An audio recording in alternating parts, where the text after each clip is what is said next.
I am your English teacher, Vani, and I am so happy to welcome you to our learning journey with Nova Learn Books, an imprint of Mount Enlightenment International. Our fifth chapter for Standard 5 is the beautiful poem, The Violet by Jane Taylor. In this poem, we read about a small violet growing quietly in a green and shady place. Though the flower is lovely, bright, and fragrant, it does not seek attention. It blooms peacefully, spreading its sweet perfume in silence. Through the violet, the poet teaches us the value of humility, simplicity, and contentment. Right which colour do you like and why? कौन सा colour आपको पसंद है और क्यों? Here is a poem. Down in a green and shady bed a modest violet grew.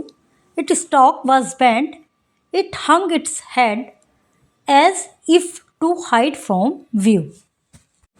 नीचे एक मतलब डाउन मतलब नीचे, ग्रीन और छाया से भरी हुई क्यारी, उसमें एक सिंपलिसिटी, मोडेस्ट माने सिंपल, एक सिंपल वॉयलेट ग्रीव करता है जिसकी स्टॉक टहनी झुकी हुई है और इसका जो सिर है वो भी झुका हुआ है और इस तरह से झुका हुआ है जैसे व्यू से जो सामने नज़ारा नज़र आ रहा है उससे अपने आप को छुपाना चाहता है.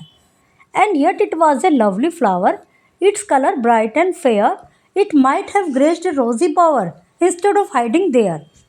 हालांकि इसका जो ये एक बहुत लवली फ्लावर है, इसके कलर ब्राइट हैं, फेयर हैं और it my have graced a rosy power, और इसका जो सिस्टम है, इसका जो स्ट्रक्चर है वो कुछ इस प्रकार का है जो कि ऊंचाई को सपोर्ट करता है इंस्टेड ऑफ हाइडिंग देयर. तो इसको ऊपर की तरफ जाना चाहिए छिपने के बजाय.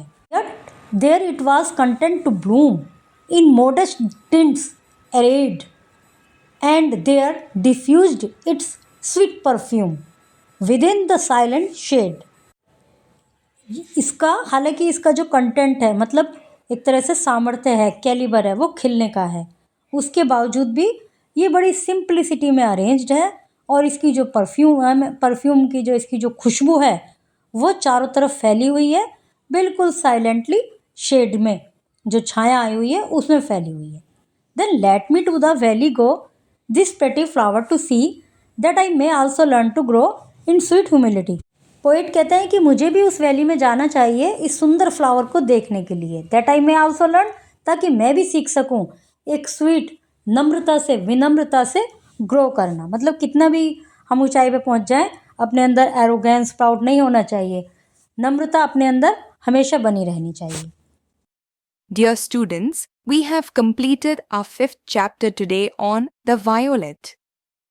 Always remember that true beauty lies in being gentle, modest, and humble, just like the little violet.